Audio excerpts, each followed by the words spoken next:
All right, guys, we're gonna go over our chin music benchmark today. So for this, it's gonna test our unilateral strength and our endurance and skill on the erg. So it's gonna start out with a 500-meter row. Once you get off, you're gonna go over to your assigned plyo box. You're gonna grab a kettlebell that corresponds to the level that you wanna use, and you're gonna perform 50 half rack kettlebell step-ups. So for those, you can perform them one of two ways. You can either do 25 all on one side and then 25 all on the other side if you feel like you got really strong endurance for that, or you can break it up 5 per side, alternating back and forth. Choice is kind of up to you, and you get to kind of play with that and figure out what works best for your skill set. So we're gonna go over how this is performed, and as a coach, we're gonna go over what to look for from a technique perspective and how to coach it in the room.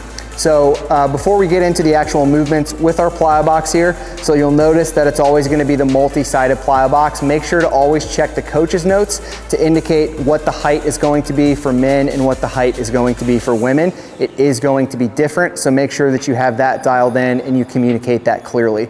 Number two, you'll also see that there's a choice of kettlebells based on kind of your level of fitness, where you feel like you are from a strength perspective. So you wanna pick a kettlebell that is challenging, but it's doable.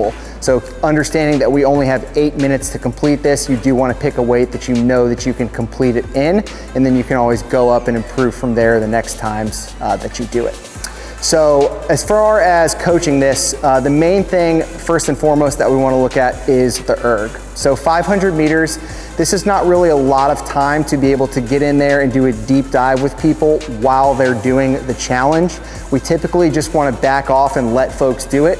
Now, if you see a huge breakdown, yes, as a coach, you want to step in, correct them so that they can not only do it better, but do the movement safer and make sure that they get the most out of it. So Ashley's going to hop onto the erg here. So there's a million things that we can go through on the erg. You can check out our How to Coach the Erg Rowing video.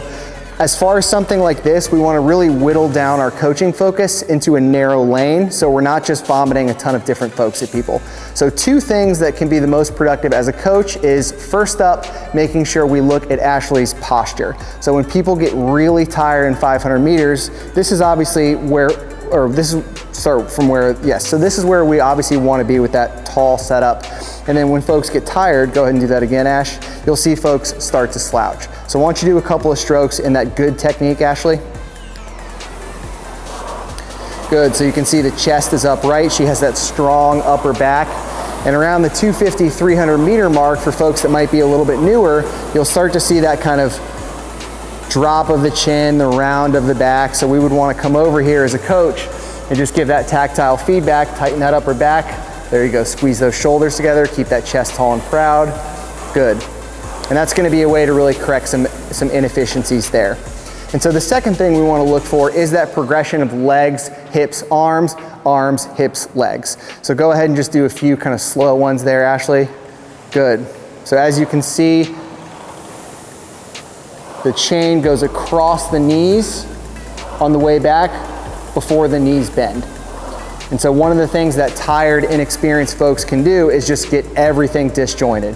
So you can see if her knees bend early, then she has to dodge them with the handle on the way back. That chain starts to wobble, and all of a sudden we're in a little bit of an inefficient pattern. So if you're a skilled coach on the erg, you can feel free to look for more advanced cues than this, but I think it's a safe bet that 75–80% of your room, you're gonna be able to correct folks with just those two techniques and give people a better experience in this benchmark. So once she's done, she's gonna hop up, she's gonna take whatever recovery time she needs personally, she's gonna go over to the box, grab her bell, it's set up for her gender, and then she's going to knock out step-ups.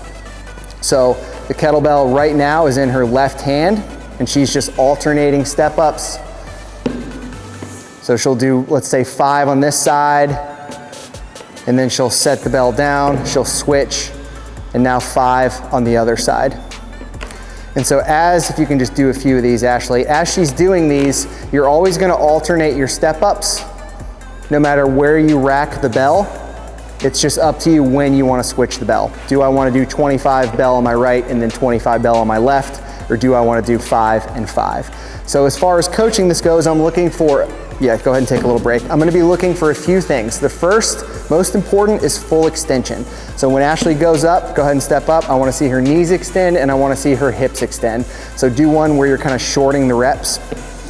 Yeah, so you'll see she kind of comes up, doesn't extend, she's going too quickly, and then comes back down. So you wanna stand nice and tall, go ahead and lock out. So locking out the glutes, hips, and knees, and then on the way down. Go ahead, you can go ahead and rest for a second. So that's gonna be the first thing that we look for, is the complete extension, the complete finish of the reps. And then a second thing that we can look for is the placement of the kettlebell. So go ahead and get into that front rack position. You can just go ahead and kind of show here. So this is kind of where we want to be with folks. Everyone's going to be a little unique as far as their comfort goes. Some people really like to flare up like that. That's not necessarily doing it incorrectly. You're going to be working yourself against yourself a little bit more.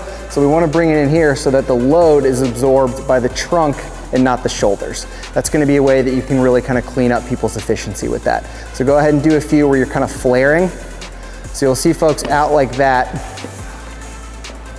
That's gonna really put a lot of strain on the shoulder. So we would wanna just correct them, bring it in here, really get that into a front rack position. And that's where we wanna be. So it's not back racked on the traps, it's front racked on the front delts. You can go ahead and set that down.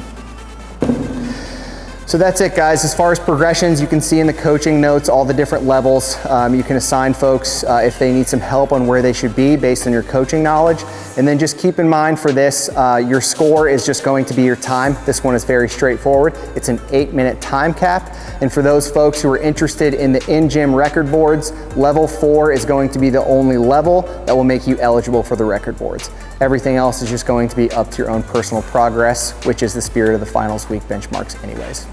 Enjoy.